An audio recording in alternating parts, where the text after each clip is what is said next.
ಪುರಾಣಗಳ ಉದ್ದೇಶ ವೇದಾರ್ಥ ಉಪಬೃಂಹಣ.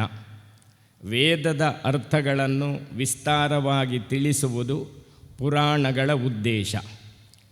ವೇದಾರ್ಥೋಪಬೃಂಹಣ ಎಂಬ ಸಂಕಲ್ಪದಲ್ಲಿ ಪುರಾಣಗಳು ರಚಿತವಾಗಿವೆ. ಹಾಗೆ ರಚಿತವಾದ ಪುರಾಣಗಳಲ್ಲಿ ಒಂದು ವೇಳೆ ವೇದ ಒಪ್ಪದೇ ಇರುವ ವಿಷಯಗಳಿದ್ದರೆ ಅದು ಪ್ರಮಾಣವಾಗಿ ಸ್ವೀಕರಿಸುವುದಕ್ಕೆ ಆಗುವುದಿಲ್ಲ ಅಂತ ನಿರ್ಣಯ ಮಾಡಿದ್ದಾರೆ. ಶ್ರುತಿ ಸ್ಮೃತಿಗಳಲ್ಲಿ ವಿರೋಧ ಬಂದಾಗ ಶ್ರುತಿಯೇ ಪ್ರಮಾಣ, ಸ್ಮೃತಿ ಪುರಾಣಗಳಲ್ಲಿ ವಿರೋಧ ಬಂದಾಗ ಸ್ಮೃತಿಯೇ ಪ್ರಮಾಣ, ವೇದಗಳು ಸರ್ವ ಪ್ರಮಾಣಗಳು. ಆ ರೀತಿಯಲ್ಲಿ ವೇದಾರ್ಥವನ್ನು ಉಪಬೃಂಹಣ ಮಾಡುವುದಕ್ಕೆ ಹೊರಟ ಪುರಾಣಗಳು ವೇದಕ್ಕೆ ಅನುಗುಣವಾಗಿ ಇರಬೇಕು, ವೇದ ತತ್ವಗಳನ್ನು ತಿಳಿಸಬೇಕು. ಆ ರೀತಿಯಲ್ಲಿ ಪುರಾಣಗಳ ರಚನೆ ಇದೆ.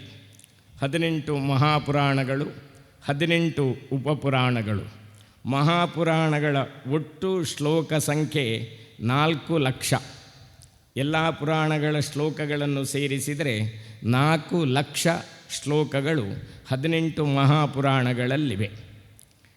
ಈ ಮಹಾಪುರಾಣಗಳು ಸರ್ಗ, ಪ್ರತಿಸರ್ಗ, ವಂಶ, ಮನ್ವಂತರ, ವಂಶಾನುಚರಿತಗಳೆಂಬ 5 ಲಕ್ಷಣಗಳನ್ನು ಹೊಂದಿರಬೇಕು.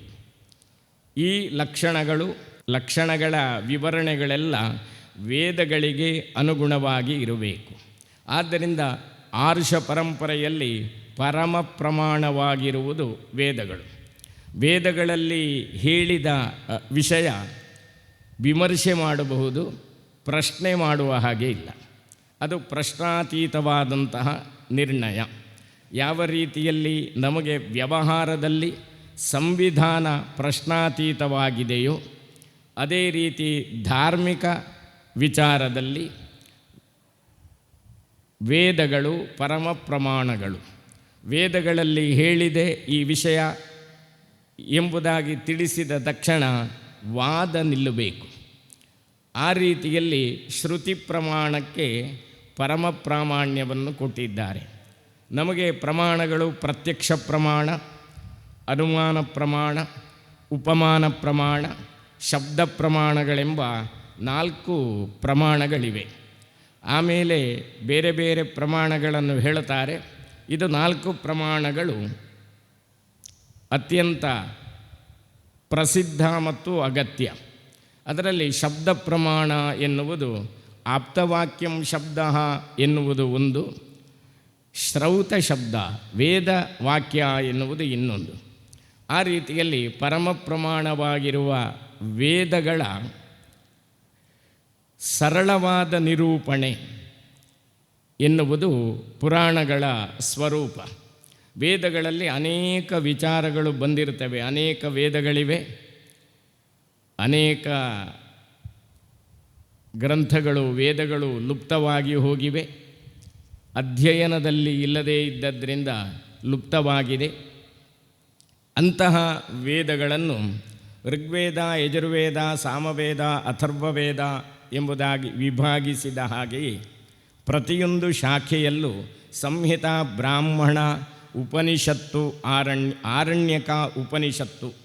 ಈ ಆರಣ್ಯಕ ಮತ್ತು ಉಪನಿಷತ್ತುಗಳು ಕೆಲವೊಮ್ಮೆ ಒಟ್ಟಿಗೆ ಇರ್ತವೆ, ಕೆಲವೊಮ್ಮೆ ಕೆಲವು ಶಾಖೆಗಳಲ್ಲಿ ಪ್ರತ್ಯೇಕವಾಗಿ ಇರುತ್ತವೆ. ಉದಾಹರಣೆಗೆ ಕೃಷ್ಣ ಯಜುರ್ವೇದದ ತೈತ್ತಿರೀಯ ಸಂಹಿತೆಯ ಆರಣ್ಯಕ ಮತ್ತು ಉಪನಿಷತ್ತುಗಳು ಒಟ್ಟಿಗೆ ಪಠಿತವಾಗಿವೆ. ಆ ರೀತಿಯಲ್ಲಿರುವ ವೇದಗಳಲ್ಲಿ ಮಂತ್ರ ಮತ್ತು ಬ್ರಾಹ್ಮಣ ಎನ್ನುವ 2 ವಿಭಾಗಗಳಿವೆ. ಮಂತ್ರ ಮತ್ತು ಬ್ರಾಹ್ಮಣ ಸೇರಿದರೆ ಅದಕ್ಕೆ ವೇದ. ಮಂತ್ರ ಬ್ರಾಹ್ಮಣಯೋ ವೇದನಾಮಧೇಯಂ. ಮಂತ್ರ ಮತ್ತು ಬ್ರಾಹ್ಮಣಗಳಿಗೆ ವೇದತ್ವವನ್ನು ಪೂರ್ವಮೀಮಾಂಸಾ ಶಾಸ್ತ್ರಕಾರರು ನಿರ್ಣಯ ಮಾಡಿದ್ದಾರೆ. ಮಂತ್ರಗಳ ವ್ಯಾಖ್ಯಾನ ರೂಪ ಅಥವಾ ಮಂತ್ರಗಳ ವಿನಿಯೋಗ, ಆ ಮಂತ್ರಗಳ ಹಿನ್ನೆಲೆ ಇತ್ಯಾದಿಗಳನ್ನು ಬ್ರಾಹ್ಮಣ ವಾಕ್ಯಗಳು ವಿವರಿಸ್ತವೆ. ಈ ರೀತಿಯಲ್ಲಿರುವ ಈ ಮಂತ್ರಗಳ ಸಮೂಹವನ್ನು ಸಂಹಿತಾ ಎಂಬುದಾಗಿ ಕರೆದಿದ್ದಾರೆ. ಸಂಹಿತೈಕಪದೇ ನಿತ್ಯ ನಿತ್ಯ ಧಾತೂಪಸರ್ಗಯೋ ನಿತ್ಯ ಸಮಾಸೇ ವಾಕ್ಯೇತು ಎಂಬ ಒಂದು ನಿರ್ಣಯ ಇದೆ.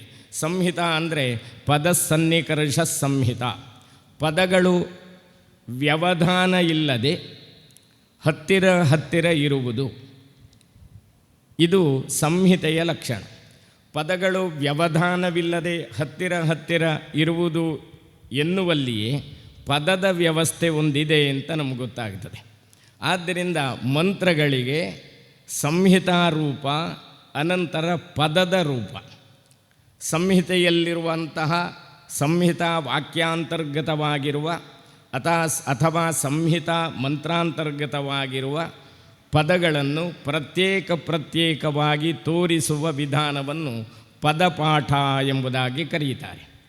ಅನಂತರ ಈ ಸಂಹಿತಾ ವಿಭಾಗ ಅಥವಾ ಮಂತ್ರ ವಿಭಾಗ ಇವುಗಳ ಅಧ್ಯಯನ, ಅವುಗಳಲ್ಲಿರುವ ಸ್ವರ, ಇವುಗಳನ್ನು ಉಳಿಸಿಕೊಳ್ಳಬೇಕು ಎನ್ನುವ ದೃಷ್ಟಿಯಿಂದ ಅದಕ್ಕೆ 8 ರೀತಿಯ ವಿಶೇಷವಾದ ಸ್ವರೂಪಗಳನ್ನು ಕೊಟ್ಟಿದ್ದಾರೆ. ಅದಕ್ಕೆ ವಿಕೃತಿಗಳು ಎಂಬುದಾಗಿ ಹೆಸರು. ನಾವು ವ್ಯವಹಾರದಲ್ಲಿ ಬಳಸುವ ಅರ್ಥದಲ್ಲಿರುವ ಶಬ್ದ ವಿಕೃತಿ ಅಲ್ಲ. ವಿಕೃತಿ ಅಂದರೆ ಸಾಧಾರಣ ನಮಗೆ ತಟ್ಟನೆ ತಲೆಗೆ ಹೊಳೆಯುವುದು ವಿಕಾರ ಅಂತ. ವಿಕಾರ ಅಲ್ಲ ಇದು ಮಂತ್ರಗಳ ಅಥವಾ ಸಂಹಿತೆಯ ವಿಶೇಷವಾದ ಕೃತಿಗಳು. ವಿಕೃತಿ, ಇದು 8 ವಿಕೃತಿಗಳಿವೆ. ಆ 8 ವಿಕೃತಿಗಳು ಯಾವುದು? ಜಟ, ಮಾಲ, ಶಿಖಾ, ರೇಖಾ, ಧ್ವಜ, ದಂಡ, ರಥ, ಘನ. ಅಷ್ಟೌ ವಿಕೃತಯ ಪ್ರೋಕ್ತಾ ಕ್ರಮಪೂರ್ವ ಮನೀಷಿಭಿ. ಕ್ರಮದಿಂದ ಅನಂತರ. ಕ್ರಮಪಾಠ ಎನ್ನುವುದು ವಿಕೃತಿ ಅಲ್ಲ. ಆವಾಗ ಜಟ, ಮಾಲ, ಶಿಖಾ, ರೇಖಾ, ಧ್ವಜ, ದಂಡ, ರಥ, ಘನ. ಇದರಲ್ಲಿ ಜಟ ಮತ್ತು ಘನ ಎನ್ನುವುದು ಸ್ವಲ್ಪ ಪ್ರಸಿದ್ಧಿಯನ್ನು ಪಡೆದಿದೆ. ಪದ ಕ್ರಮ ಅಧ್ಯಯನದಲ್ಲಿ ಇದೆ, ಕ್ರಮಪಾಠದ ಪಾರಾಯಣವೂ ಇದೆ. ವಿಶೇಷವಾಗಿ ಘನ ಪಾರಾಯಣ ಅಥವಾ ಜಟಾಪಾರಾಯಣ ವ್ಯವಸ್ಥೆಯಲ್ಲಿ ಇದೆ. ಇದು ಕ್ರಮದಿಂದ ಅನಂತರ. ಆವಾಗ ಸಂಹಿತ, ಪದಪಾಠ, ಕ್ರಮಪಾಠ, ಜಟಾಪಾಠ, ಮಾಲಾಪಾಠ, ಶಿಖಾಪಾಠ, ರೇಖಾಪಾಠ, ಧ್ವಜಪಾಠ, ದಂಡಪಾಠ, ರಥಪಾಠ, ಘನಪಾಠ. ಇದು ಯಾಕೆ ಇದೆ ಅಂದರೆ ವೇದದ ತ್ರೈಶ್ವರ್ಯವನ್ನು ಕಾಪಾಡುವುದಕ್ಕೆ, ವೇದದ ಸ್ವರವನ್ನು ಕಾಪಾಡುವುದಕ್ಕೆ. ಹೀಗೆ 8 ವಿಕೃತಿಗಳನ್ನು ಹೇಳಿದ್ದಾರೆ. ಅದರಲ್ಲಿ ಪದ ಎನ್ನುವುದು, ಪದಪಾಠ ಎನ್ನುವುದು ವಿಚ್ಛೇದವಾದ ಅಸಂಹಿತವಾದ ಸ್ವರೂಪ. ಪದಪಾಠವನ್ನು ಸಂಹಿತ ಅಂತ ಕರೆಯುವುದಿಲ್ಲ. ಅಲ್ಲಿರುವ ಮಂತ್ರ ಅಥವಾ ವಾಕ್ಯಗಳನ್ನು ಪದಶಃ ವಿಭಾಗ ಮಾಡಿ ಸ್ವರ ಸಹಿತ ಕೊಡಲಾಗುತ್ತದೆ. ಅನಂತರದ ಪಾಠ ಕ್ರಮಪಾಠ. ಇದು ಸ್ಮೃತಿ ಪ್ರಯೋಜನವಾಗಿ ಇರುವ ಪಾಠ. ಕ್ರಮಪಾಠ ಆದವನಿಗೆ ವೇದ ಕಂಠಸ್ಥವಾಗಿದ್ದು ಸದಾ ಸ್ಮರಣೆಯಲ್ಲಿ ಇರುತ್ತದೆ. ಆದ್ದರಿಂದ ಕಾತ್ಯಾಯನ ಪ್ರಾತಿಶಾಖ್ಯ ಗ್ರಂಥದಲ್ಲಿ ಕ್ರಮದ ಪ್ರಯೋಜನವನ್ನು ಹೇಳಿದ್ದಾರೆ. ಕ್ರಮ ಸ್ಮೃತಿ ಪ್ರಯೋಜನ, ಸ್ಮರಣೆಗೋಸ್ಕರ ಇರುವುದು, ವೇದದ ಸ್ಮರಣೆಗೋಸ್ಕರ ಇರುವುದು. ಅನಂತರದ ವ್ಯವಸ್ಥೆಯಲ್ಲಿ ಶೈಶಿರೀಯೇ ಸಮಾಮ್ನಾಯೇ ವ್ಯಾಡಿನೈವ ಮಹರ್ಷಿಣ ಜಟಾದ್ಯ ವಿಕೃತೈರಷ್ಟೌ ಲಕ್ಷ್ಯಂತೆ ನಾತಿ ವಿಸ್ತರಂ. ಜಟಾಮಾಲಾ ಶಿಖಾರೇಖಾ ಧ್ವಜೋದಂಡೋ ರಥೋ ಘನಃ ಅಷ್ಟೌ ವಿಕೃತಯ ಪ್ರೋಕ್ತಾ ಕ್ರಮಪೂರ್ವ ಮನೀಷಿಭಿ. ಈ ರೀತಿಯಲ್ಲಿ ವೇದದ ಅಧ್ಯಯನದ ಪರಂಪರೆಯನ್ನು ವ್ಯವಸ್ಥೆ ಮಾಡಿದ್ದಾರೆ. ಅಷ್ಟು ವ್ಯವಸ್ಥೆ ಅಲ್ಲದೆ ಅನಂತರ ಲಕ್ಷಣ ಪಾಠ ಅಂತ ಒಂದಿಟ್ಟಿದ್ದಾರೆ. ವೇದದ ಅಕ್ಷರಗಳ ಲಕ್ಷಣಗಳನ್ನು ನಿರ್ಣಯ ಮಾಡುವುದು. ಆ ಅಕ್ಷರ ಲಕ್ಷಣಗಳನ್ನು ಕಲಿತರೆ ಅದು ಘನಪಾಠ ಅಧ್ಯಯನ ಆದ ಅನಂತರ ಕಲಿಯುವ ಪಾಠ. ಆ ಲಕ್ಷಣಗಳನ್ನು ಅಧ್ಯಯನ ಮಾಡಿದರೆ ಅವನು ಸಲಕ್ಷಣ ಘನಪಾಠಿ ಎಂಬುದಾಗಿ ಕೀರ್ತಿತನಾಗುತ್ತಾನೆ. ಆ ಲಕ್ಷಣಗಳಲ್ಲಿ ಧ್ವನಿ, ಸ್ಥಾನ, ಕರಣ, ಪ್ರಯತ್ನ, ಕಾಲ, ಸ್ವರ, ದೇವತೆ, ಜಾತಿ 8 ವಿಷಯಗಳಿವೆ. ಅಂದರೆ ಈಗ ಈಶೇತ್ವೋರ್ಜೇತ್ವಾಂತ್ ಅಥವಾ ಅಗ್ನಿಮೀಳೆ ಪುರೋಹಿತಂ ಋಗ್ವೇದ ಆರಂಭ ಆಯಿತು. ಆ ಅಕಾರ ಅದು ಯಾವ ಧ್ವನಿ?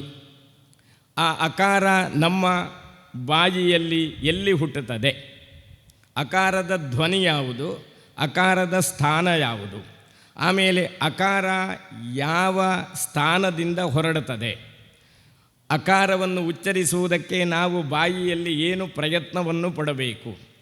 ಸ್ಥಾನ, ವರ್ಣೋತ್ಪತ್ತಿ ಸ್ಥಾನಗಳನ್ನು ವ್ಯಾಕರಣಶಾಸ್ತ್ರ ಹೇಳುತ್ತದೆ. ಅಕುಹ ವಿಸರ್ಜನೀಯಾನಾಂ ಕಂಠಃ ಇಚುಯ ಶಯನಾಂತಾಲು ಇತ್ಯಾದಿ ನಿರ್ಣಯ ಇದೆ. ಆ ನಿರ್ಣಯಕ್ಕೆ ಅನುಸರಿಸಿ ಆಮೇಲೆ ಅದು ಬಾಹ್ಯ ಪ್ರಯತ್ನದಿಂದ ಬರುವಂತಹ ಅಕ್ಷರವೋ ಆಭ್ಯಂತರ ಪ್ರಯತ್ನದಿಂದ ಬರುವಂತಹ ಅಕ್ಷರವೋ ಎನ್ನುವುದು ಅದರ ಪ್ರಯತ್ನ. ಆಮೇಲೆ ಕಾಲ, ಅದನ್ನು ಉಚ್ಚರಿಸುವುದಕ್ಕೆ ಏಕಮಾತ್ರಾ ಕಾಲ ಪರ್ಯಾಪ್ತವೇ, ದ್ವಿಮಾತ್ರಾ ಕಾಲ ಪರ್ಯಾಪ್ತವೇ ಅಥವಾ ಪ್ಲುತೋಚ್ಚಾರಣೆ ಬೇಕಾಗುತ್ತದೆಯೇ ಎನ್ನುವುದನ್ನು ನಿರ್ಣಯಿಸಿ ಹೇಳುವುದು ಕಾಲ. ಆಮೇಲೆ ಸ್ವರ, ಅದು ಉದಾತ್ತವಾಗಿದೆಯೇ, ಅನುದಾತ್ತವಾಗಿದೆಯೇ, ಸ್ವರಿತವಾಗಿದೆಯೇ ಅಂತ ನಿರ್ಣಯಿಸುವುದು ಸ್ವರ. ಆಮೇಲೆ ದೇವತೆ, ಈ ಅಕ್ಷರಗಳಿಗೆ ದೇವತೆಗಳನ್ನು ಹೇಳಿದ್ದಾರೆ. ಇದು ಅತ್ಯಂತ ವಿಸ್ತಾರವಾಗಿ ತಂತ್ರಶಾಸ್ತ್ರದಲ್ಲಿ ಉಪಯೋಗ ಇದೆ. ಏಕಾಕ್ಷರ ಕೋಶಗಳು ಅಂತ 1, 2, 3 ಕೋಶಗಳಿವೆ. ಪುರುಷೋತ್ತಮ ದೇವ ಎಂಬ ಬರೆದ ಏಕಾಕ್ಷರ ಕೋಶದಲ್ಲಿ ಅಕಾರೋ ವಾಸುದೇವ ಸ್ಯಾತ್. ಅಕಾರ ಅಂದರೆ ವಾಸುದೇವ, ವಾಸುದೇವ ದೇವತೆಯಾಗಿರುವ, ವಿಷ್ಣು ದೇವತೆಯಾಗಿರುವ ಅಕ್ಷರ ಅಕಾರ. ಇದು ಕೋಶಕಾರರ ನಿರ್ಣಯ. ವೈದಿಕವಾಗಿ ಅಕಾರದ ದೇವತೆ ಯಾರು ಅಂತ ಪ್ರಾತಿಶಾಖ್ಯ ಗ್ರಂಥಗಳಲ್ಲಿಯೂ ವೈದಿಕ ಶಿಕ್ಷಾ ಗ್ರಂಥಗಳಲ್ಲಿಯೂ ನಿರ್ಣಯ ಮಾಡಿದ್ದಾರೆ. ಆಮೇಲೆ ಜಾತಿ, ಇದಕ್ಕೆ ವರ್ಣ ಸಂಬಂಧವಾದಂತಹ ವಿಷಯವನ್ನು ಹೇಳಿದ್ದಾರೆ. ಈ ಎಲ್ಲ ಅಕ್ಷರಗಳು ಬ್ರಾಹ್ಮಣ ವರ್ಣಗಳು, ಕ್ಷತ್ರಿಯ ವರ್ಣಗಳು, ವೈಶ್ಯವರ್ಣಗಳು, ಶೂದ್ರವರ್ಣಗಳು ಅಂತ ವಿಭಕ್ತವಾಗಿವೆ. ವರ್ಣ ವ್ಯವಸ್ಥೆ ಕೇವಲ ಮನುಷ್ಯರಲ್ಲಿ ಮಾತ್ರ ವ್ಯವಹಾರದಲ್ಲಿರುವುದಲ್ಲ, ಅಕ್ಷರಗಳಲ್ಲಿ 4 ವರ್ಣಗಳ ವ್ಯವಸ್ಥೆ ಇದೆ. ನಿಷಾದ, ಋಷಭ, ಗಾಂಧಾರ, ಷಡ್ಜ, ಮಧ್ಯಮ, ದೈವತ ಇತ್ಯಾದಿ ಸಪ್ತ ಸ್ವರಗಳಲ್ಲಿ ಬ್ರಾಹ್ಮಣ, ಕ್ಷತ್ರಿಯ ಇತ್ಯಾದಿ ಸ್ವರಗಳ ವಿಭಾಗ ಇದೆ. ವೃಕ್ಷಗಳಲ್ಲಿ ಬ್ರಾಹ್ಮಣ ವೃಕ್ಷಗಳು, ಕ್ಷತ್ರಿಯ ವೃಕ್ಷಗಳು ಇತ್ಯಾದಿ ವಿಭಾಗಗಳಿವೆ. ಸರ್ಪಗಳಲ್ಲಿ ಬ್ರಾಹ್ಮಣ ಸರ್ಪ, ಕ್ಷತ್ರಿಯ ಸರ್ಪ ಇತ್ಯಾದಿ ವಿಭಾಗಗಳಿವೆ. ಆದ್ದರಿಂದ ಈ ಚಾತುರ್ವರ್ಣ್ಯಗಳು ಕೇವಲ ಮನುಷ್ಯರಲ್ಲಿ ಮಾತ್ರ ನಮ್ಮವರು ಕಂಡದ್ದಲ್ಲ, ಬೇರೆ ಬೇರೆ ಸ್ಥಾನಗಳಲ್ಲಿ ಗುಣ ಮತ್ತು ಕರ್ಮಗಳಿಗೆ ಅನುಸರಿಸಿ, ಸ್ವರೂಪಕ್ಕೆ ಅನುಸರಿಸಿ ಆ ಅಕ್ಷರಾದಿಗಳು ಯಾವ ರೀತಿ ಜನಿಸ್ತವೆ ಎನ್ನುವ ಜನನಕ್ಕೆ ಅನುಬಂಧಿಸಿ ನಿರ್ಣಯ ಮಾಡಿದ್ದಾರೆ. ಆ ರೀತಿಯಲ್ಲಿ ಅಕಾರಾದಿ ಕ್ಷಕಾರ ಅಂತ ವರ್ಣಗಳಿಗೆ ಜಾತಿಗಳನ್ನು ಹೇಳಿದ್ದಾರೆ. ಈ ವೇದದ ಮಂತ್ರಗಳಲ್ಲಿರುವ ಒಂದೊಂದು ಅಕ್ಷರ, ಆ ಅಕ್ಷರಕ್ಕೆ ಸಂಬಂಧಿಸಿ ಧ್ವನಿ, ಸ್ಥಾನ, ಕರಣ, ಪ್ರಯತ್ನ, ಕಾಲ, ಸ್ವರ, ದೇವತಾ ಜಾತಿಗಳನ್ನು ಸ್ವರಸಹಿತ ಹೇಳುವ ಕ್ರಮ ಅದು ಲಕ್ಷಣ ಪಾಠ. ಅದು ಆದರೆ ಅನಂತರ ವೇದದ ಸ್ವರೂಪದಲ್ಲಿ ಅಧ್ಯಯನ ಮಾಡುವುದಕ್ಕೆ ಏನು ಉಳಿಯುವುದಿಲ್ಲ. ಅರ್ಥದ ಅಧ್ಯಯನ ಬೇರೆಯೇ. ತ್ರಯೋರ್ಥ ಸರ್ವವೇದೇಶು ಎಂಬುದಾಗಿ ವೇದ ಮಂತ್ರಗಳಿಗೆ 3 ಅರ್ಥಗಳನ್ನು ನಿರ್ಣಯ ಮಾಡಿದ್ದಾರೆ. 3 ಅರ್ಥಗಳು. ಒಂದು ಭೂತ ಪ್ರಪಂಚಕ್ಕೆ ಸಂಬಂಧಪಟ್ಟ ಭೌತಿಕ ಅರ್ಥ, ಇನ್ನೊಂದು ದೇವತಾ ಸಂಬಂಧವಾದ ಅಧಿಭೌತಾರ್ಥ, ಇನ್ನೊಂದು ಅಧ್ಯಾತ್ಮ ಸಂಬಂಧವಾದ ಅಧ್ಯಾತ್ಮಾರ್ಥ. ಹೀಗೆ ಅಧಿಭೂತ, ಅಧಿದೈವ, ಅಧ್ಯಾತ್ಮ ಎನ್ನುವ 3 ನೆಲೆಯಲ್ಲಿ ವೇದದ ಮಂತ್ರಗಳಿಗೆ ಅರ್ಥಗಳನ್ನು ಹೇಳಿದ್ದಾರೆ. ಈ ಅರ್ಥತ್ರಯಗಳನ್ನು ಅನುಸಂಧಾನ ಮಾಡಬೇಕು. ಅಷ್ಟು ವಿಶಾಲವಾದಂತಹ ವ್ಯವಹಾರ ವೇದಕ್ಕೆ ಸಂಬಂಧಪಟ್ಟ ವ್ಯವಹಾರ. ಆ ವೇದಗಳ ಉಪಾಖ್ಯಾನಗಳನ್ನು, ಆ ವೇದಗಳ ತತ್ವಗಳನ್ನು ಪುರಾಣಗಳು ಹೇಳುತ್ತವೆ.